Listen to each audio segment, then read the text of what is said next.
Welcome back, guys. So I went to go and watch the Odyssey last night in my local IMAX. So this is my little review of just what I thought of the film. So the first thing is just shy of 3 hours. So we'll start with the plot. So I didn't really have much knowledge of the Odyssey or the whole thing. I never watched Troy before until last week. I know, shocker. Um, so it's all quite new to me. And I know that there's loads of controversy around the casting and stuff. Personally, I didn't really care.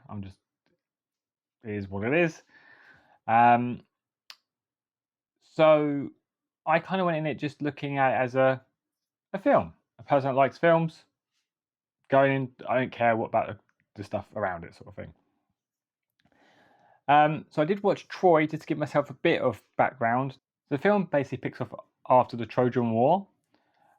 So this is why I watched Troy, just to give myself a bit of knowledge, a bit more about the characters and stuff.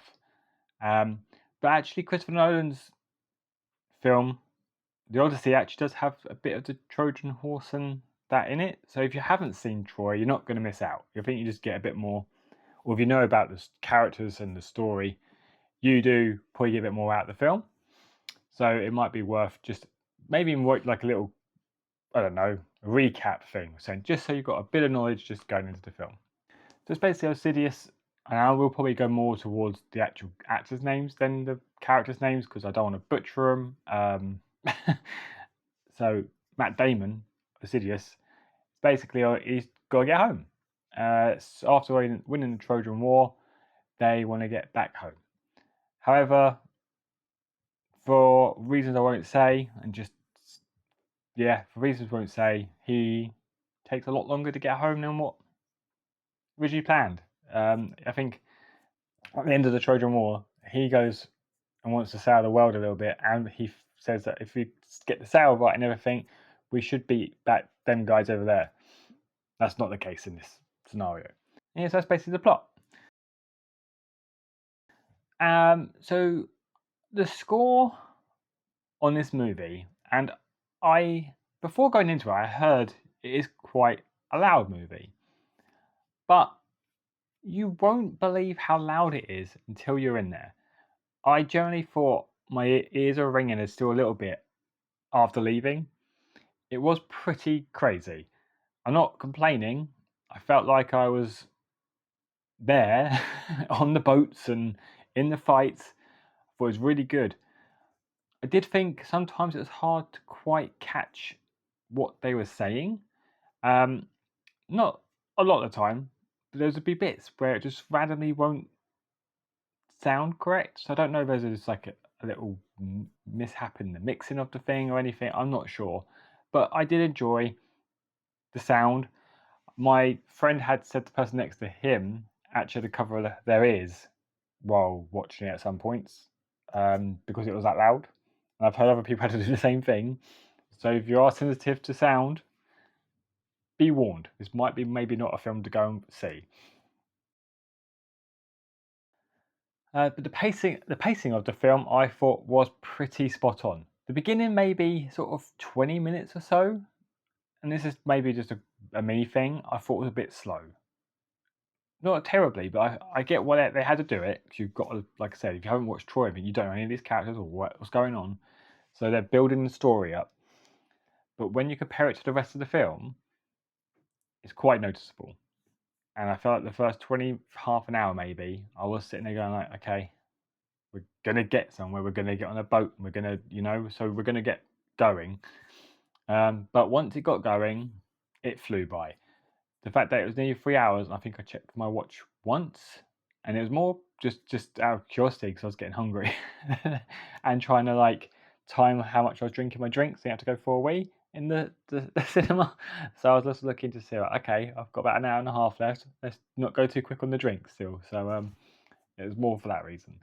But the pacing I thought was pretty spot on once we got past the initial beginning bit. Casting wise, I thought everyone did really well. To be honest with you, I thought with all the controversy and stuff, there might be something to say, but not really. I just thought maybe this is I don't know if it's just me, but Zendaya was probably the weakest link. But she didn't really have much to do either. So you kind of like you can't criticize her on that. She was just there for I think 5 minutes in the whole film, and she doesn't have much to say or do. So nothing against Zendaya, just saying that I felt like maybe she was the weaker one. Anna Hathaway, I thought was the highlight of the film. I thought she and her in her scenes with Tom Holland just shone, and I thought Matt Damon was brilliant. Him and Anna Hathaway in the same, like I say, scenes, they were just brilliant together. Yeah, so I thought they all just did a really good job. I thought, well, no complaints. I know some of the bigger stars they had like 5 minutes or so. Another highlight actor for me would be Robert Pattinson. I generally did not like him, so he's done his job. I thought he was slimy. I thought he was just. Yeah, I did not like him at all in this film, and I was like, that's what your job is to do, make me not like you, and you have achieved that. So well done. He played the character fantastic. So again, I feel like just everyone did well, did very well. Was IMAX worth it for this film? Personally, for me, I am glad I watched it in IMAX. It's a shame I couldn't watch it in a 70 millimeter one. I just did an ordinary one, and I did just do like my brief like comparison. Most of it's the height. There was a bit of width difference in my local cinema, but basically the height is like double in the 70 millimeter one, and I'm like, damn, I bet that looks amazing. But I generally am glad I watched an IMAX because it mostly it's the sea and like scenes and the fighting scenes where you just feel like you're in it. I'm just glad. So if you do get a chance to watch an IMAX, even if it's not the 17 millimeter one, because I know that's in the UK there's only one, and that's sold out till like mid-September, and that was a few days ago. So God knows what it's like now. Um, just go to your local cinema and just try and watch it there on the IMAX. It's the same experience, really. Might be a bit cheaper. So try and watch IMAX if you can. I feel like Christopher Nolan did a fantastic job. I'm not surprised. You look at what he had achieved and what he filmed and everything. It was in 90 days, I think I heard. It's astounding. And the man just knows what he wants. And the fact that he wrote it as well, it's just. I'm so glad. I feel like he brings cinema back. And that's what I love about this film is that it felt like a cinema film. And you don't really get that anymore. With all the Netflix films around and just sequels and prequels, it was really nice. Just a new film, a new. No, it's not a new story, a new film, but you know what I mean. Like it just. I was glad something like this came out, and it was just fresh. Not here's number 6 of this, or here's number 2 of this, and here's a live action make of this Disney film that came out 10 years ago. It's cinema, love it.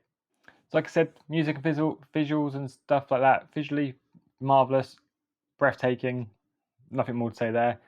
Sound, bring earplugs if you don't like loud sound. It was very loud, but you did feel like you was in the waves, you were in the thunder, you were in the lightning at all times. So very good. So I'm just going to quickly go through some pros and cons. So we'll go with the cons first. We'll just get the meh stuff out of the way. Like I said, dialogue a bit at times. Like it wasn't like 90% of the time it was fine. You could hear, but sometimes, especially at the beginning, don't know if it's just me or it's a common thing. I did struggle with some of the dialogue.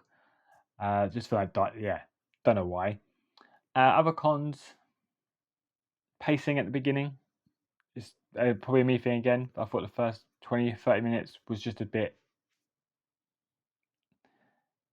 get going.